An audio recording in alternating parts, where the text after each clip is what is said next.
بسم اللہ الرحمن الرحیم۔ سامعین کرام، آپ سن رہے ہیں عمران سیریز کے سلسلے کا ایک اردو ناول سلور ایجنٹ، جس کے مصنف ہیں ارشاد الاثر جعفری، اور یہ اس سلسلے کی آخری اور قسط نمبر 20 ہے۔ مجھے امید ہے آپ کو میری یہ کاوش پسند آئی ہوگی۔ آپ نے اگر ابھی تک میرا چینل کہانی گھر سبسکرائب نہیں کیا تو ابھی میرے چینل کو سبسکرائب کر کے بیل نوٹیفیکیشن آن کر لیجئے، تاکہ آنے والی ہر نئی کہانی کی اطلاع بر وقت آپ تک پہنچ سکے۔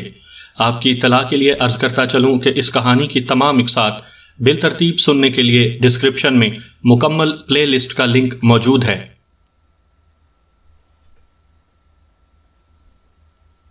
سلور سٹی میں 4 ایشیائی افراد کو اغوا کر کے لایا گیا ہے، جن میں 2 مرد اور 2 عورتیں ہیں۔ انہیں کہاں رکھا گیا ہے؟ بلیک زیرو نے کہا، لیکن اس مرتبہ مارٹی خاموش رہا۔ بلیک زیرو نے اسے خاموش پا کر ایک بار پھر اس کی گردن پر دباؤ ڈالا تو اس کا سانس بند ہو گیا اور اس کی آنکھیں باہر کو ابل پڑیں۔ اس کی آنکھوں میں خوف امڈ آیا۔ اگر جواب نہیں دو گے تو تمہاری گردن کی ہڈی ٹوٹنے میں دیر نہیں لگے گی، بلیک زیرو نے کرخت لہجے میں کہا۔ 7 والی بلڈنگ کے کمرہ نمبر 9، 10، 11 اور 12 میں ہیں۔ بلیک زیرو نے ایک بار پھر اپنی گرفت نرم کی تو مارٹی نے کہا۔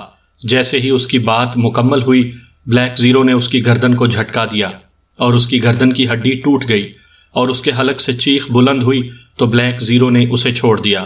وہ نیچے گرا اور تڑپنے لگا۔ بلیک زیرو نے اسے تڑپتا ہوا چھوڑا اور تیزی سے دروازے کی طرف بڑھا۔ دروازہ کھول کر دائیں طرف کے چوتھے کمرے کے دروازے تک پہنچنے میں اسے 1 سیکنڈ سے بھی کم وقت لگا۔ اس دروازے پر سنہری حروف میں بگ روم لکھا ہوا تھا۔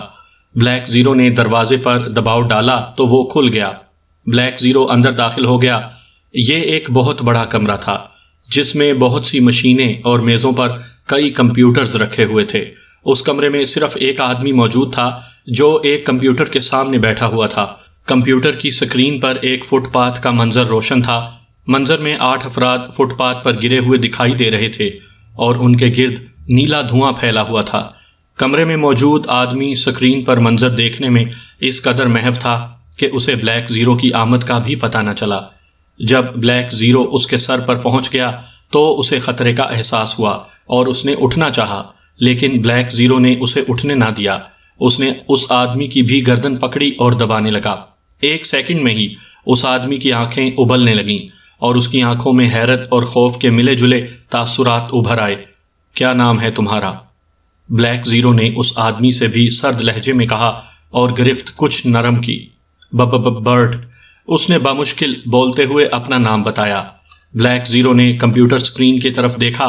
فٹ پاتھ پر اب نیلا دھواں موجود نہیں تھا اور وہ 8 افراد اب واضح دکھائی دے رہے تھے۔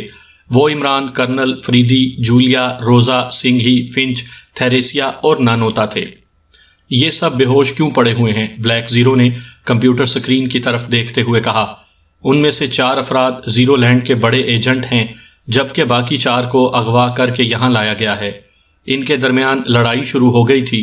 میں نے یہ سوچ کر نیلا دھواں پھیلا کر انہیں بے ہوش کر دیا کہ کہیں اغوا ہو کر آنے والے ایجنٹ ہمارے ایجنٹوں پر حاوی نہ ہو جائیں۔ برٹ نے ہکلاتے ہوئے لیکن تفصیل سے بلیک زیرو کے سوال کا جواب دیا۔ اب ان کی بے ہوشی کس طرح ختم ہوگی؟ بلیک زیرو نے پوچھا۔ اب ان کے گرد کالا دھواں پھیلانا پڑے گا، برٹ نے جواب دیتے ہوئے کہا۔ ان کے ارد گرد کالا دھواں کیسے پھیلے گا؟ بلیک زیرو نے کہا۔ گیس مشین پر لگا سوئچ نمبر 3 دبانے سے ان کے گرد کالا دھواں پھیل جائے گا، برٹ نے کہا۔ کمپیوٹر کے ساتھ ہی ایک مشین رکھی ہوئی تھی۔ میں سوئچ نمبر 3 دبا رہا ہوں۔ اگر ایشیائی باشندوں کو نقصان پہنچا تو سنگھی وغیرہ کو بھی نقصان اٹھانا پڑے گا، لہٰذا اگر تم نے جھوٹ بولا ہے تو اب سچ بتا دو، بلیک زیرو نے سخت لہجے میں کہا۔ میں نے جھوٹ نہیں بولا، ہمارے نیلے دھوئیں کا توڑ کالا دھواں ہی ہے، برٹ نے کہا۔ اور اسپیشل روم میں کالا دھواں کیسے پھیلے گا؟ بلیک زیرو نے پوچھا۔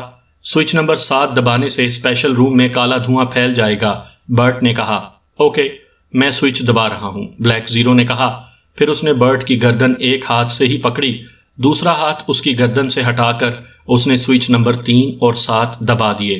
ایک لمحے کے لیے بلیک زیرو کی توجہ گیس مشین کی طرف ہوئی تو برٹ نے اس کے سینے پر مکہ مار دیا۔ بلیک زیرو لڑکھڑا گیا۔ برٹ فوراً ہی کرسی سے کھڑا ہو گیا۔ لیکن اس سے پہلے کہ وہ بلیک زیرو کے خلاف مزید کوئی حرکت کرتا، بلیک زیرو کا ہاتھ گھوما اور برٹ کی کن پٹی پر ایک دھماکہ ہوا۔ مارٹی کی طرح برٹ بھی فیلڈ کا آدمی نہیں تھا، اس لیے وہ چیختا ہوا فرش پر گر گیا۔ اس نے اٹھنے کی کوشش کی، لیکن بلیک زیرو کی بوٹ کی ٹو اس کی کن پٹی پر پڑی تو وہ یکدم ہی ساکت ہو گیا۔ جیسے ہی وہ ساکت ہوا، بلیک زیرو نے اس کی گردن پر بوٹ رکھ کر اپنے پاؤں کو مخصوص انداز میں گھمایا تو برٹ کے گردن کی ہڈی بھی ٹوٹ گئی اور وہ تڑپنے لگا۔ اس کے بعد بلیک زیرو نے اپنی جیب میں سے لیزر پسٹل نکال لیا، ساتھ ہی اس کی نظر کمپیوٹر سکرین پر بھی گئی۔ عمران اور سنگھ ہی وغیرہ کے گرد کالا دھواں پھیل کر ختم ہو رہا تھا اور ان لوگوں کے جسموں میں حرکت کے تاثرات دکھائی دے رہے تھے۔ ان کی طرف سے مطمئن ہونے کے بعد بلیک زیرو نے کمرے میں رکھی ہوئی مشینوں کی طرف دیکھا۔ ان مشینوں کی تباہی کے لیے سرداور نے اسے یہ لیزر پسٹل دیا تھا۔ اس سے نکلنے والی شعاؤں میں یہ خصوصیت تھی کہ وہ دنیا میں موجود ہر طرح کی مشینری کو تباہ کر سکتی تھیں۔ بلیک زیرو نے لیزر پسٹل کا رخ ایک مشین کی طرف کر کے اس کا بٹن دبا دیا۔ لیزر پسٹل سے سرخ رنگ کی شعائیں نکل کر مشین پر پڑیں تو ایک ہلکا سا دھماکہ ہوا اور مشین 2 حصوں میں تقسیم ہو گئی۔ سب مشینوں کو تباہ کرنا ضروری تھا کیونکہ یہ مشینری ہی سلور سٹی کی طاقت تھی۔ ان کے خاتمے کے بعد سلور سٹی نے ایک عام شہر میں بدل جانا تھا، اور عام شہر میں ان کی کارروائی کوئی بڑی بات نہیں تھی۔ ایک مشین کی تباہی کے بعد بلیک زیرو نے لیزر پسٹل کا رخ دوسری، پھر تیسری اور اس کے بعد تمام مشینوں کی طرف کیا، اور تمام مشینیں ہلکے ہلکے دھماکوں کے ساتھ ٹکڑوں میں تبدیل ہو گئی تھیں۔ مشینوں کے ساتھ ساتھ بلیک زیرو نے کمپیوٹرز بھی تباہ کر دیے۔ اس کے بعد وہ کمرے سے باہر نکلا۔ جیسے ہی وہ کمرے سے باہر آیا، اسے بہت سے قدموں کی آوازیں سنائی دیں، پھر یکدم ہی اس پر فائرنگ ہوئی۔ وہ زمین پر لیٹ گیا۔ اس نے لیزر پسٹل کا رخ سامنے کیا جہاں 10-12 مسلح افراد کھڑے ہوئے تھے۔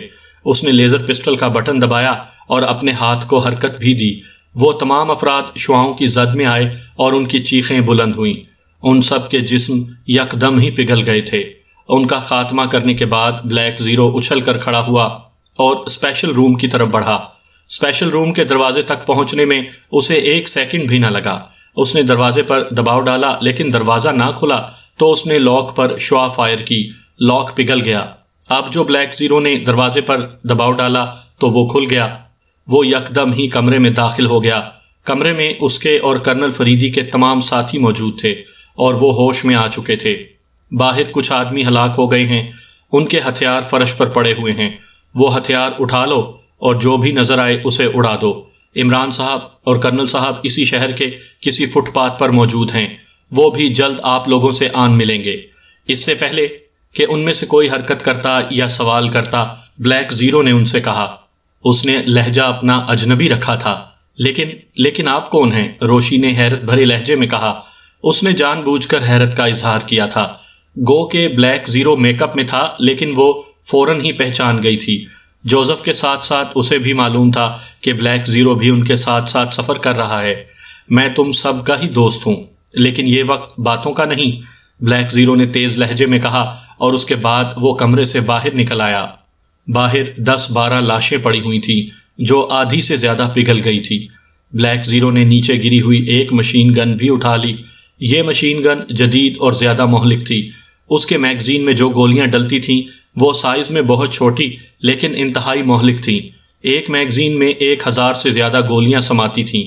یہ مشین گن زیرو لینڈ کی ایجاد تھی اور یہ لوگ اس مشین گن کی کارکردگی سے واقف تھے۔ بلیک زیرو جیسے ہی مشین گن اٹھا کر سیدھا ہوا، اسے ایک بار پھر دوڑتے قدموں کی آواز سنائی دی۔ پھر اسے کچھ افراد نظر آ گئے جن کی تعداد 15-20 کے قریب تھی، اور وہ بھی اپنی مخصوص مشین گنوں سے لیس تھے۔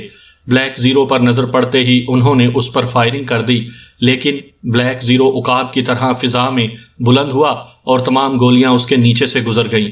فضا میں بلند ہوتے ہی بلیک زیرو نے بھی ان پر مشین گن سے فائرنگ کر دی۔ لاتعداد خوفناک دھماکے ہوئے اور وہ سب دوڑتے دوڑتے اچھل کر زمین پر گرے۔ ان کی دل خراش چیخیں بلند ہوئیں اور پھر وہ تڑپتے ہوئے دکھائی دیے۔ ان کے خون سے فرش رنگین ہو گیا۔ اس دوران اس کے تمام ساتھی بھی اسپیشل روم سے باہر آ گئے۔ انہوں نے مشین گنیں اٹھا لی۔ بلیک زیرو گیلری سے باہر نکلا۔ سامنے گراسی پلاٹ تھے اور کچھ فاصلے پر گیٹ تھا۔ وہ اس گیٹ کی طرف بڑھا ہی تھا کہ گیٹ ایک دھماکے سے ٹوٹ گیا۔ گیٹ سے ایک وین ٹکرائی تھی جس سے گیٹ ٹوٹ گیا تھا۔ وین برق رفتاری سے اندر داخل ہوئی اور اس سے فائرنگ ہونے لگی۔ بلیک زیرو نے ایک بار پھر عقاب کی طرح فضا میں چھلانگ لگائی۔ اس نے لیزر پسٹل اور مشین گن کا رخ وین کی طرف کیا۔ اس دوران وین سے کئی افراد اچھلتے ہوئے باہر آ گرے۔ اس وین کے بعد ایک اور وین بھی وہاں پہنچ گئی۔ بلیک زیرو نے لیزر پسٹل اور مشین گن سے ان پر فائرنگ کی۔ چند افراد اس فائرنگ کی زد میں آئے۔ ان کی چیخیں بلند ہوئیں اور وہ زمین پر گر کر تڑپنے لگے، جبکہ باقی افراد درختوں کی آڑ میں ہوئے اور وہ باقاعدہ مقابلہ کرنے لگے۔ دوسری وین کے بعد تیسری وین بھی وہاں پہنچ گئی اور اس میں سے بھی کئی افراد نیچے اترے اور پھیل گئے۔ صفدر اور اس کی ٹیم کے ساتھ کیپٹن حمید اور اس کے ساتھی بھی اب پوزیشن سنبھال چکے تھے اور ان میں خوفناک جنگ شروع ہو چکی تھی۔ اس لڑائی کو 2-3 منٹ گزرے تھے کہ وہاں 2 بڑی گاڑیاں بھی پہنچ گئیں۔ ان گاڑیوں سے بھی کئی افراد نیچے اترے اور پھیل کر ان پر فائرنگ کرنے لگے۔ زیرو لینڈ کے کئی آدمی ان کی فائرنگ سے ختم ہو چکے تھے، لیکن ان گاڑیوں کے آنے سے ان کی تعداد میں اضافہ ہو گیا اور ان پر زور شور سے فائرنگ ہونے لگی۔ عمران کی آنکھیں کھلی تو اس نے اپنے ارد گرد دھواں محسوس کیا۔ وہ یکدم کھڑا ہو گیا۔ وہ اسی فٹ پاتھ پر ہی تھا جہاں وہ سب بے ہوش ہوئے تھے۔ عمران نے باقی سب کو وہیں موجود پایا۔ اس کے کھڑے ہونے کے 2-3 سیکنڈ بعد ہی کرنل فریدی بھی کھڑا ہو گیا۔ جولیا اور روزا کے ساتھ ساتھ سنگھ ہی، فنچ، تھریسیا اور نانوتا کے جسموں میں بھی حرکت ہو رہی تھی۔ پھر چند ہی سیکنڈ بعد سنگھ ہی اور فنچ بھی اچھل کر کھڑے ہو گئے۔ اس دوران دھواں ختم ہو چکا تھا۔ چچا سنگھ ہی، یہ کیا ہے؟ عمران نے کہا۔ بھتیجے، بگ روم سے ہم پر گیس فائر کی گئی تھی جس کی وجہ سے ہم بے ہوش ہو گئے تھے اور اب اینٹی گیس فائر کر کے ہمیں ہوش دلا دیا گیا، سنگھ ہی نے کہا۔ اسی وقت جولیا بھی ہوش میں آ گئی۔ جولیا کے بعد تھریسیا اور نانوتا ہوش میں آئیں اور ان کے بعد روزا کو بھی ہوش آ گیا۔ پھر اس سے پہلے کہ ان کے درمیان مزید کوئی بات ہوتی، کچھ ہی فاصلے پر فائرنگ کی آواز آنے لگی۔ اوہ، مین بلڈنگ سے فائرنگ ہو رہی ہے، فنچ نے چونکتے ہوئے کہا اور پھر اس نے ایک طرف دوڑ لگا دی، لیکن کرنل فریدی نے برق رفتاری سے آگے بڑھ کر اس کے سامنے اپنی ٹانگ کر دی۔ فنچ کرنل فریدی کی ٹانگ سے الجھ کر منہ کے بل نیچے گرا۔ جیسے ہی وہ نیچے گرا، کرنل فریدی نے اس کے پہلو میں ٹھوکر رسید کی جس سے وہ کلا بازیاں کھا کر رہ گیا۔ چونکہ وہ جانتے تھے کہ ان کے ساتھی سلور سٹی میں آئے ہوئے ہیں، اس لیے انہیں یقین تھا کہ یہ فائرنگ ان کے ساتھیوں کی طرف سے ہو رہی ہے۔ چند لمحوں بعد انہیں فائرنگ سے محسوس ہو گیا کہ اب باقاعدہ مقابلہ ہونے لگا ہے۔ فنچ کے ساتھ ساتھ سنگھ ہی نے بھی حرکت کی، لیکن عمران اس کے آڑے آ گیا۔ عمران نے اچھل کر اس کے سینے میں اپنے دونوں پیر مارے، جس سے سنگھ ہی فٹ بال کی طرح اڑتا ہوا دور جا گرا، لیکن اس نے اٹھنے میں دیر نہ لگائی۔ اٹھنے کے بعد اس نے عمران سے مقابلہ کرنے کے بجائے فائرنگ سپاٹ کی طرف دوڑ لگا دی۔ عمران چونکہ اس سے اچھی طرح واقف تھا، اس لیے اسے سنگھ ہی سے اسی ہی کی توقع تھی۔ جیسے ہی سنگھ نے دوڑ لگائی، عمران فضا میں اچھلا اور جس طرح عقاب کبوتر پر جھپٹتا ہے، وہ بھی سنگھ ہی پر جھپٹا اور اسے ساتھ لے کر زمین پر آ گیا۔ اب سنگھ ہی، فنچ، تھریسیا اور نانوتا کی کوشش تھی کہ وہ یہاں سے بھاگ کر اپنی مین بلڈنگ کی طرف جائیں، اور ان چاروں کی کوشش تھی کہ وہ انہیں اس طرف نہ جانے دیں۔ اس دوران چند گاڑیاں کچھ دور موجود ایک عمارت میں جاتی ہوئی دکھائی دیں۔ فائرنگ کی آواز بھی اسی عمارت سے آ رہی تھی۔ ان کے درمیان کشمکش کافی دیر جاری رہی، یہاں تک کہ فائرنگ رک گئی اور پھر چند لمحوں بعد اس عمارت کے ٹوٹے ہوئے گیٹ سے ایک آدمی باہر آیا۔ عمران اسے دیکھتے ہی پہچان گیا، وہ بلیک زیرو تھا۔ اس کے بعد عمران اور کرنل فریدی کے بہت سے ساتھی بھی اس عمارت سے باہر آ گئے۔ وہ سب پرجوش دکھائی دے رہے تھے۔ پھر جیسے ہی ان کی نظر عمران، کرنل فریدی، جولیا اور روزا پر پڑی تو وہ خوشی سے ان کی طرف دوڑے، لیکن ابھی وہ ان سے دور تھے کہ ایک دم ہی دھماکہ ہوا اور وہاں گہرا دھواں پھیل گیا۔ جب دھواں چھٹا تو سنگھ ہی، تھریسیا، فنچ اور نانوتا غائب ہو چکے تھے۔ دھوئیں کے چھٹنے کے بعد ان کے سب ساتھی ان کے قریب آ گئے۔ یہ ساری کارروائی تم لوگوں نے کی ہے؟ جولیا نے روشی اور دیگر ساتھیوں کی طرف دیکھتے ہوئے کہا۔ یہ کارروائی ہماری نہیں بلکہ ان کی ہے، لیکن یہ اپنا تعارف نہیں کروا رہے۔ روشی نے بلیک زیرو کی طرف اشارہ کر کے کہا۔ میں نے بتایا تو ہے کہ میں آپ سب کا دوست ہوں، بلیک زیرو نے سنجیدہ لہجے میں کہا تو کرنل فریدی کے چہرے پر مسکراہٹ آ گئی۔ کیونکہ وہ بھی سمجھ گیا تھا کہ یہ پاکیشیا کا پراسرار چیف X2 میک اپ میں ہے۔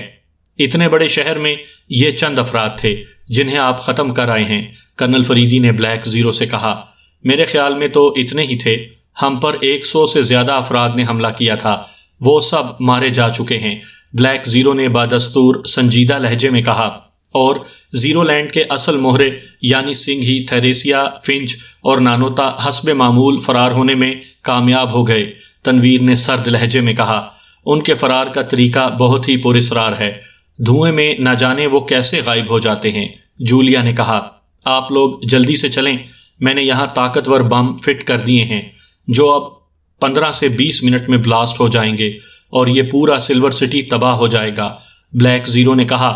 اس کی بات سنتے ہی وہ سب سلور سٹی سے باہر کی طرف بڑھے۔ آپ یہاں کیسے پہنچے اور کیا کیا کاروائی کی؟ عمران نے بلیک زیرو سے کہا تو اس نے مختصراً انہیں حالات بتا دیے۔ سر آپ اپنا تعارف تو کروائیں۔ حالات سننے کے بعد کیپٹن حمید نے بلیک زیرو سے کہا، تم انہیں نہیں جانتے؟